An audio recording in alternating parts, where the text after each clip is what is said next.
पड़ोसन का खाना लगे स्वाद, बीवी का लगे बकवास। अरविंद और सुनीता पति पत्नी थे और प्यार से रहा करते थे। सुनीता रसोई में मेहनत से खाना बना रही थी, जबकि अरविंद डाइनिंग टेबल पर बैठकर अपना फोन चलाने में बहुत ज्यादा बिजी था। खाने की लजीज खुशबू पूरे घर में फैली हुई थी। अरविंद जी, आज आपकी पसंदीदा दाल चावल बनाई है मैंने।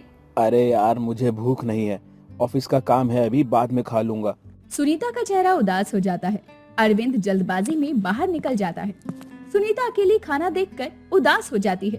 हे भगवान, कितनी मेहनत से बनाया था, क्या करूं अब मैं इन सब का, बस भी करो।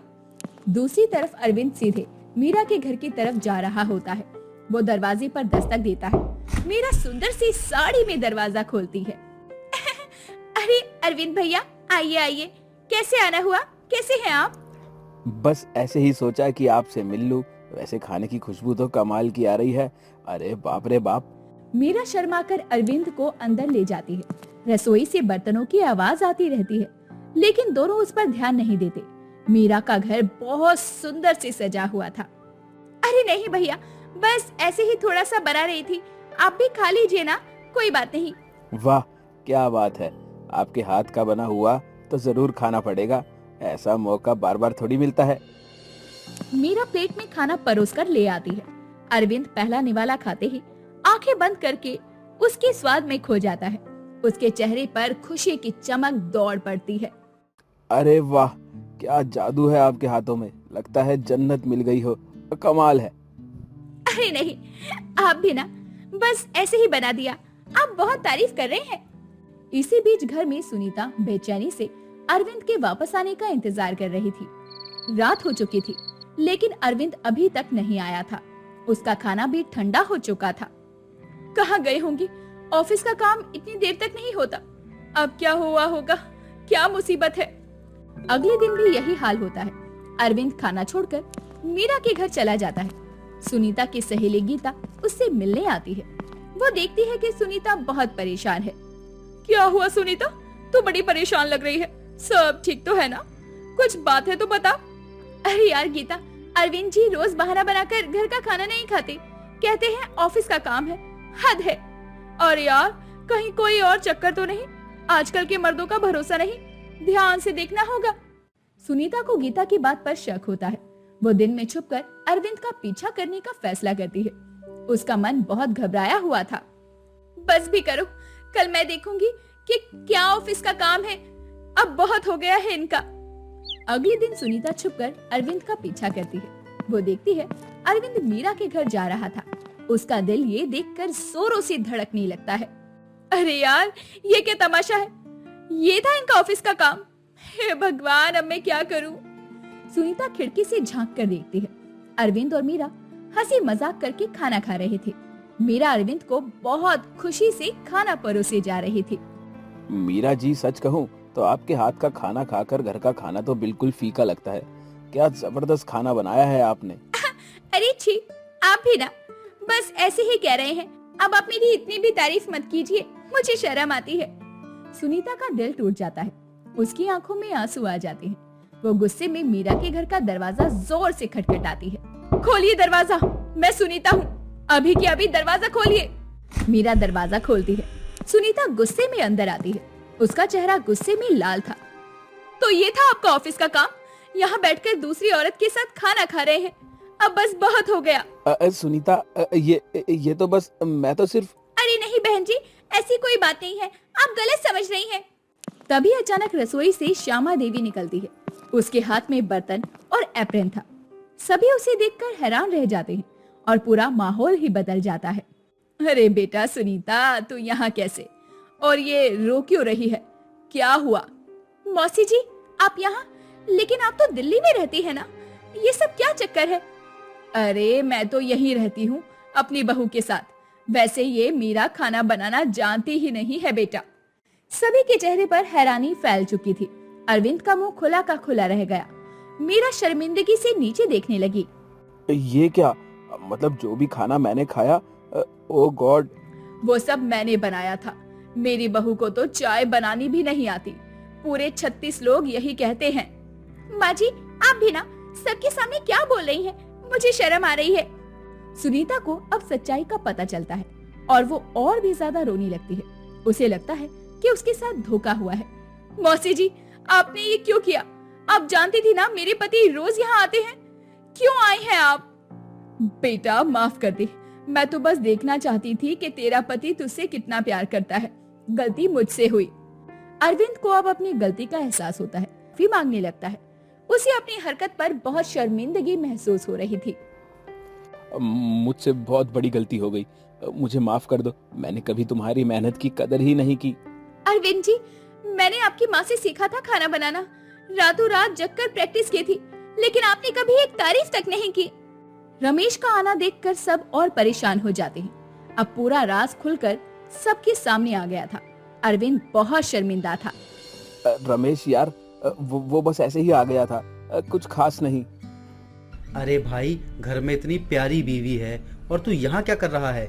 चल घर चल, भाभी जी परेशान हो रही होंगी। अंकल अंकल, आप फिर आए हैं। मम्मी ने कहा था आप बहुत अच्छे हैं। पप्पू की मासूमियत को देखकर सभी को और बुरा लगता है। सुनीता का गुस्सा कम हो जाता है और उस बच्चे पर दया आती है। पप्पू बेटा, तुम अपनी मम्मी के साथ रहो, अंकल अब घर जा रहे हैं। श्यामा देवी सुनीता को समझाती है और मीरा शर्मिंदा होकर माफी मांगती है। माहौल धीरे धीरे शांत होने लगता है। सुनीता जी, मुझसे गलती हो गई। मुझे नहीं पता था कि मेरी वजह से आप परेशान हो रही हैं। माफ कर दीजिए। क्या हुआ था? तो रो क्यों रही है? सब ठीक है ना? कोई बात नहीं गीता, अब सब ठीक हो गया। चलो कोई नहीं। अगले दिन सुनीता जानबूझकर खाने में नमक ज्यादा डालती है। अरविंद खाना खाकर मुंह बनाता है, लेकिन कुछ नहीं कहता। वो अपनी सजा स्वीकार कर चुका था। कैसा लगा खाना अरविंद जी? आज कुछ अलग लगा क्या? अरे बहुत बहुत अच्छा लगा। वाह क्या बात है, सारा दिन इंतजार करता रहा। अंकल आप कल भी आएंगे खाना खाने? मम्मी ने कहा था आपको अच्छा लगता है। नहीं बेटा, अब मैं सिर्फ अपने घर का खाना खाऊंगा, वही सबसे अच्छा लगता है। सुनीता खुश होकर अगले दिन से फिर से मन लगाकर खाना बनाने लगती है। अरविंद भी हर दिन उसकी तारीफ करने लगता है। घर में फिर से खुशी का माहौल छा जाता है। अरविंद जी, आज क्या बनाऊं? आपकी पसंद का कुछ बताइए, कोई स्पेशल डिश। जो भी तुम बनाओगी वो सबसे स्वादिष्ट होगा। तुम्हारे हाथ में तो जादू है सुनीता। भगवान करे तुम दोनों हमेशा खुश रहो। और हाँ सुनीता, अब मैं तेरे हाथ का खाना बना हुआ खाया करूंगी। अंत में सभी खुशी से हंसते हैं। अरविंद सुनीता से वादा करता है कि वो हमेशा घर का खाना ही खाएगा, कभी किसी और के घर नहीं जाएगा। सुनीता भी खुश हो जाती है। सुनीता, आज के बाद मेरे लिए दुनिया का सबसे अच्छा खाना सिर्फ तुम्हारे हाथ का ही होगा, ये मेरा पक्का वादा है। बस यही तो सुनना चाहती थी मैं। अब आप रोज घर खाना खाना, समझी? कोई बहाना नहीं चलेगा। गोपाल अपनी गाय गौरी को नहलाने के लिए गांव के पास वाले तालाब में ले जाता है और गाय को अच्छे से तालाब में रगड़ रगड़ कर नहलाता है। कुछ देर बाद वो उसे चारा खिलाने के लिए पास के ही खाली खेत में घास खाने के लिए छोड़ देता है। तभी पानी भरा मटका ले जाते हुए गांव में रहने वाली सुरसुरी गोपाल की गाय को अपने खेत में जाते हुए देखकर कहती है, काहो गोपाल भैया, तुम्हारी गैया को चरने के लिए हमारा ही खेत दिखा था क्या? देखो तो सारा घास एक बार में खा गई। अरे सुरसुरी बहन, कितनी बार कहा है तुम्हें, मेरी गाय का नाम है, वही कहा करो। तुम्हें याद ना रहे, इतना कठिन तो नाम नहीं है उसका। हाँ हाँ ठीक है गौरी, तुम अपनी गौरी को घर में चारा वारा काहे नहीं डालते? देखो ऐसे हमरे खेत में अपनी गौरी को ना छोड़ा करो। सुरसुरी बहन, तुम तो जानती हो चारा बाजार में कितना महंगा है। अब मैं गरीब अपनी गौरी को चारा खिलाऊं या अपने परिवार को खाना? वो सब हम नहीं जानते, और जब गरीबी में चारा नहीं खिला सकते हो तो काहे के लिए गैया पाले हो? खाली दूध दुहने के खातिर? हाँ, आज के बाद कभी तुम्हारी गैया को हम देख लिए ना अपने खेत में तो ठीक नहीं होगा। इतना कहकर सुरसुरी वहाँ से चली जाती है। जिसके बाद गोपाल वैसे तो एक गरीब मजदूर था और वो अपनी गाय गौरी को बहुत प्यार करता था और उसे अपनी शादी के दहेज में गौरी मिली थी। वो मजदूर था, इसीलिए कभी काम मिलता तो कभी नहीं, जिसके कारण घर में पैसों की तंगी हमेशा रहती। इसीलिए वो अपनी गाय का दूध भी बेचा करता। वो गौरी के लिए चारा नहीं खरीद पाता था, इसीलिए उसे किसी के खेत में अक्सर घास चरने के लिए छोड़ दिया करता। एक शाम गोपाल के घर के बाहर खूंटे से बंधी गौरी अपनी पूंछ को हिलाकर उसके आसपास के मच्छर मक्खियों को दूर भगा रही थी। ये देखकर गोपाल अपनी पत्नी को आवाज लगाकर कहता है, माला, अरे भगवान, कहाँ हो तुम? जी घर में ही हूँ, और कहाँ रहूंगी, क्या हुआ? घर में बैठी हो, कभी बाहर आकर एक नजर गोरी को भी देख लिया करो। देखो तो कितने मच्छर मंडरा रहे हैं इसके आसपास। अरे मंडरा ही रहे हैं ना, कौन सा आपकी गोरी को छेड़ रहे हैं? और मैं घर में खाना बनाऊं या आपकी गैया को देखूं? तुम्हें तो इसकी कोई फिक्र ही नहीं है। लाओ मुझे उपला दो, उसे जलाकर धुआं कर दूंगा तो सारे मच्छर भाग जाएंगे। उपले? अरे कहाँ से लाऊं उपले? बाजार में भी अब 5 रुपए का एक छोटा उपला मिलता है।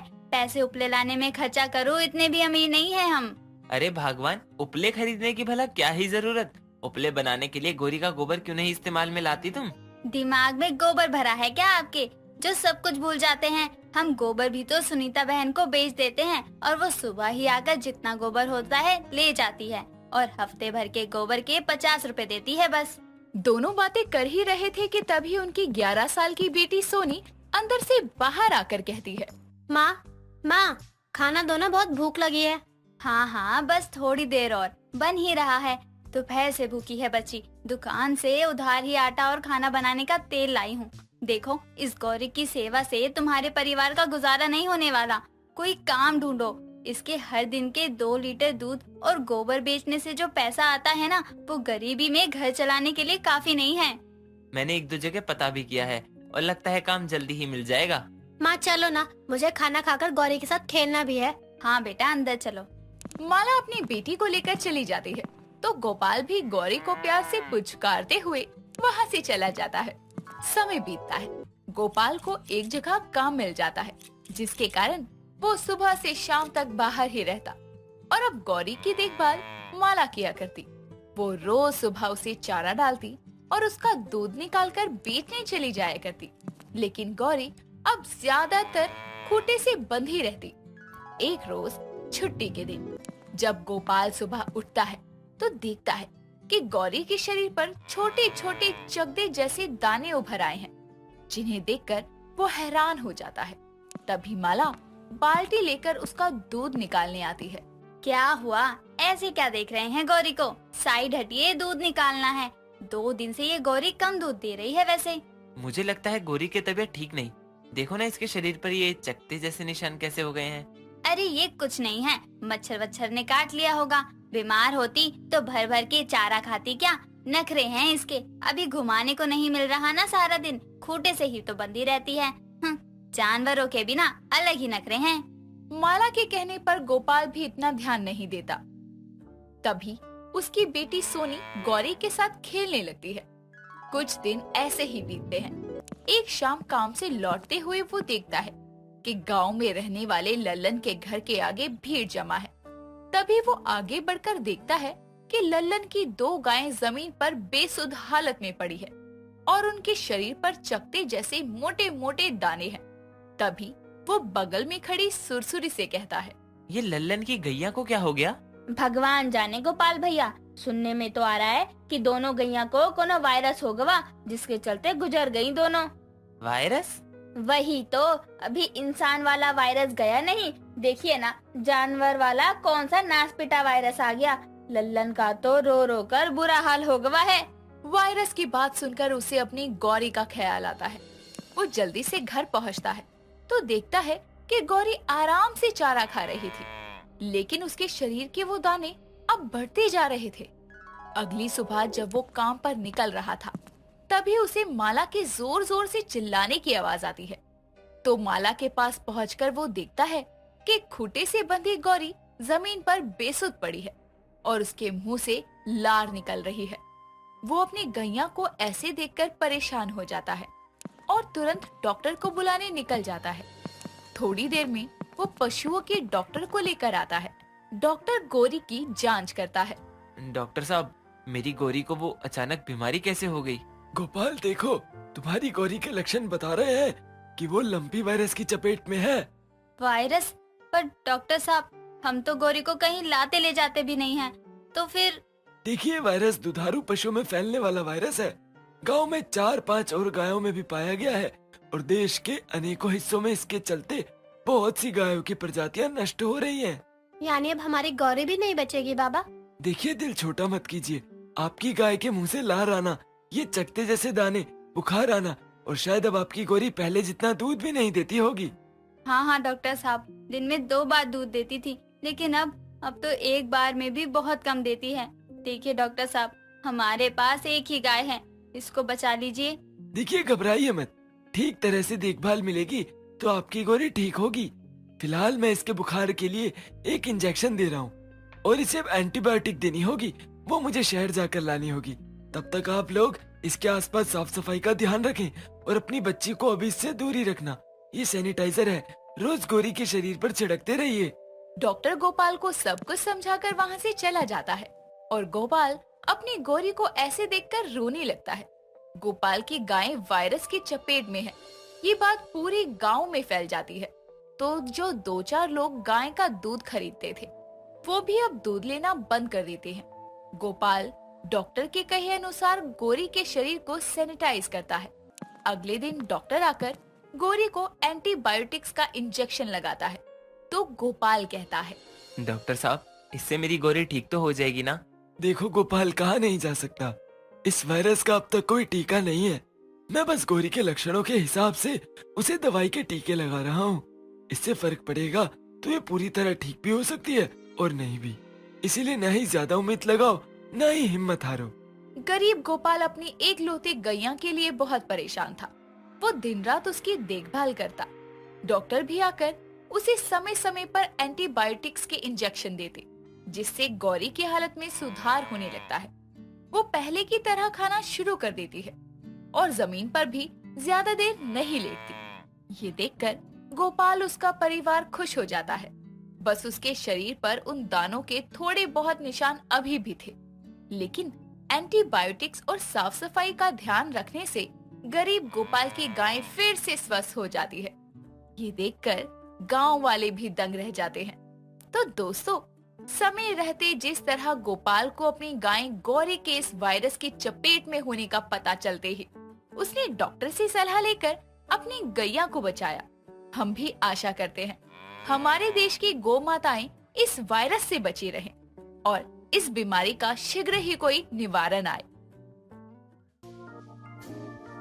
ये कहानी है सरोज की, जो हर समय क्राइम पेट्रोल देखा करती थी।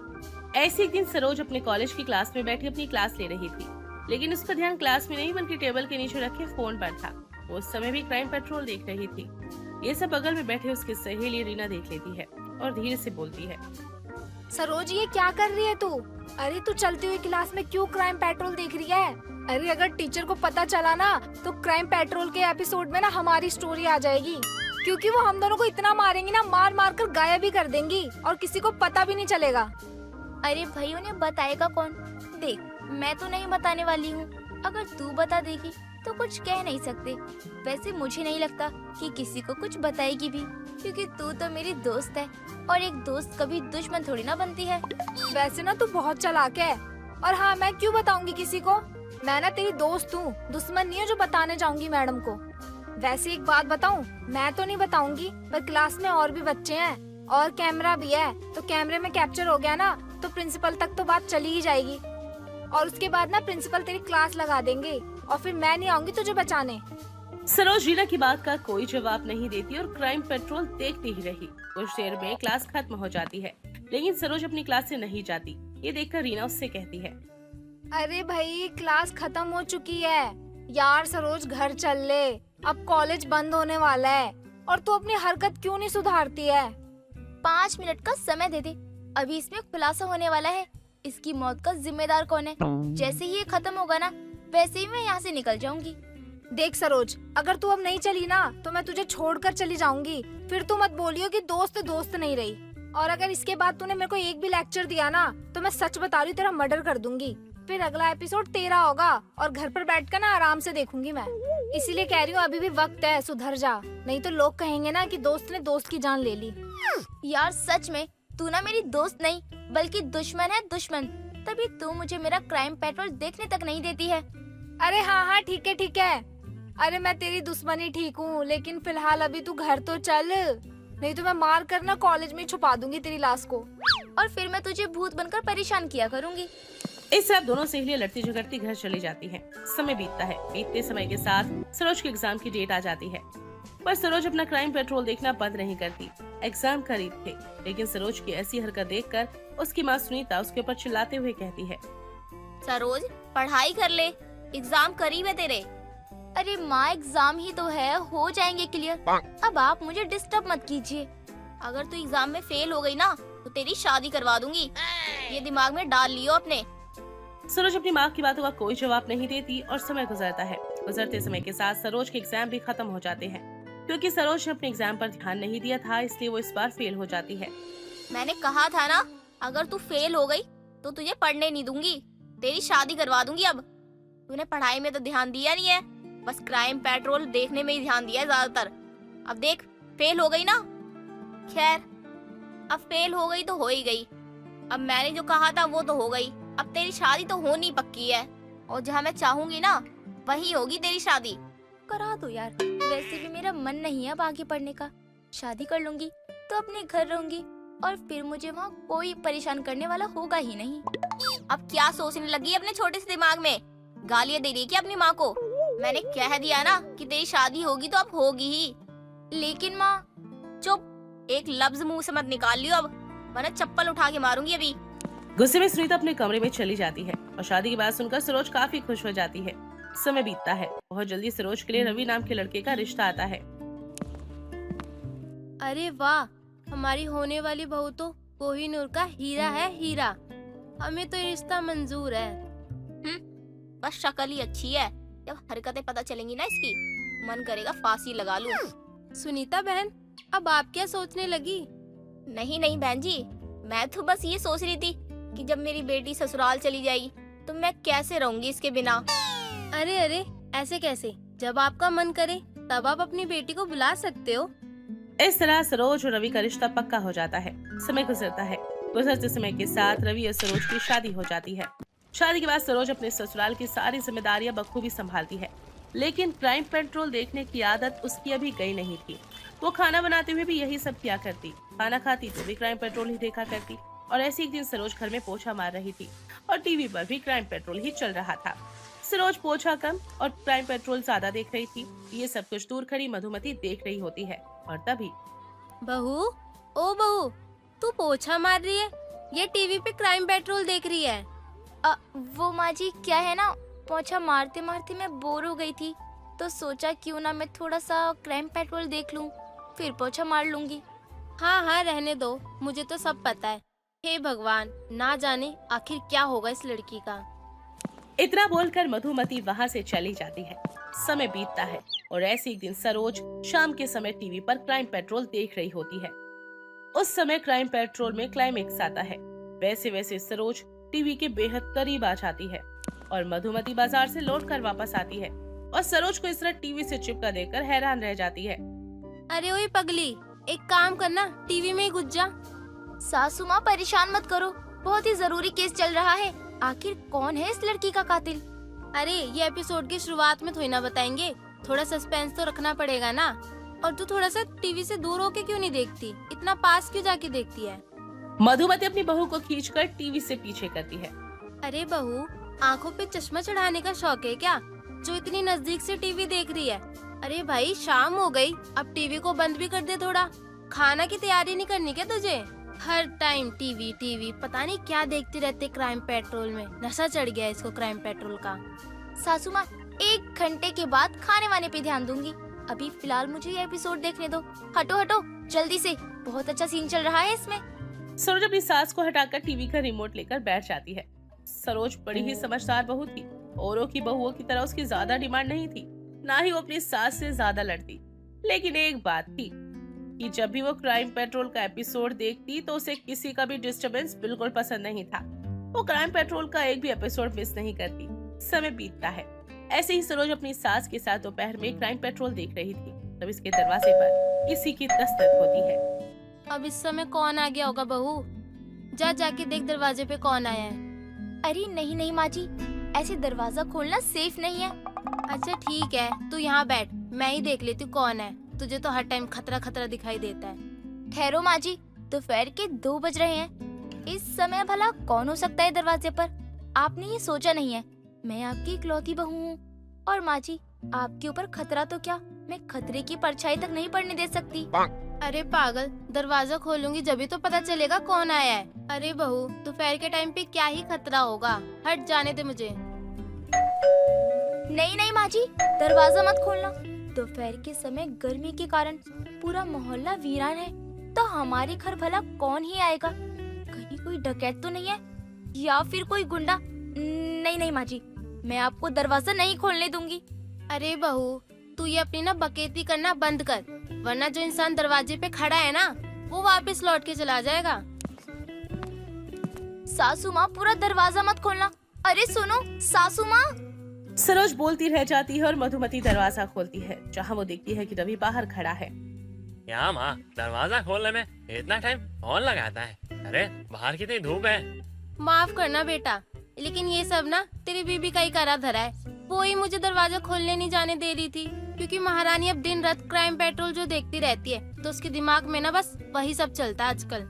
आयला, क्या करूँ मैं इसका, मुझे कुछ समझ नहीं आ रहा है माँ। समय के साथ सरोज का क्राइम पेट्रोल देखना बिल्कुल ही कम नहीं होता, बल्कि वो तो बढ़ता ही जा रहा था। ऐसी ही एक बार की बात है, सरोज अपने फोन में क्राइम पेट्रोल देख रही थी और अपने कमरे की सीढ़ियों से नीचे आ रही थी। तभी उसका खुद का पैर उसके दूसरे पैर से टकराता है। वो सीढ़ियों से नीचे गिर जाती है। नीचे गिरने की वजह से उसके पैरों में फ्रैक्चर आ जाता है। बहू, अब रो के क्या ही मिल जाएगा, क्या फायदा तेरे रोने का। माँ जी, आप मुझे ताने दे रही हो। बेटा देख, वो तुझे ताने नहीं दे रही है, वो तुझे समझा रही है। ये सब फालतू की चीजें नहीं देखनी चाहिए, दिमाग में असर करती है ये बातें सारी। हाँ सरोज, माँ सही कह रही है। और माँ तुम्हें कितनी बार समझाने की कोशिश करती है, लेकिन तुम हो ये समझती नहीं। आयला, देखो ना, ये चोट लग गई तुम्हें। मम्मी जी, माँ जी, रवि जी, मैं क्राइम पेट्रोल देखना कम नहीं करूँगी। शाबाश बेटा, मुझे ना तुझसे यही उम्मीद थी। अरे इतना कुछ होने के बाद भी तुम ये देखना नहीं छोड़ोगी? अरे यार, आप लोग मेरी पूरी बात तो सुन लो। मैं क्राइम पेट्रोल देखना कम नहीं बल्कि बंद कर रही हूँ। क्या? सच में? जी हाँ, मैं क्राइम पेट्रोल देखना बंद कर रही हूँ, क्योंकि मुझे ये पता चल गया है कि किसी भी चीज की आदत अच्छी है, लेकिन उस आदत को लत बना लेना हमारी सेहत के साथ साथ पूरे घर वालों के लिए नुकसानदायक होती है। सरोज की बात सुनकर सभी के चेहरे पर मुस्कान आती है। सभी लोग खुश हो जाते हैं, और खुश होते भी क्यों ना हो। आखिरकार जिस चीज की लत सरोज को लगी थी वो फाइनली छूट चुकी थी।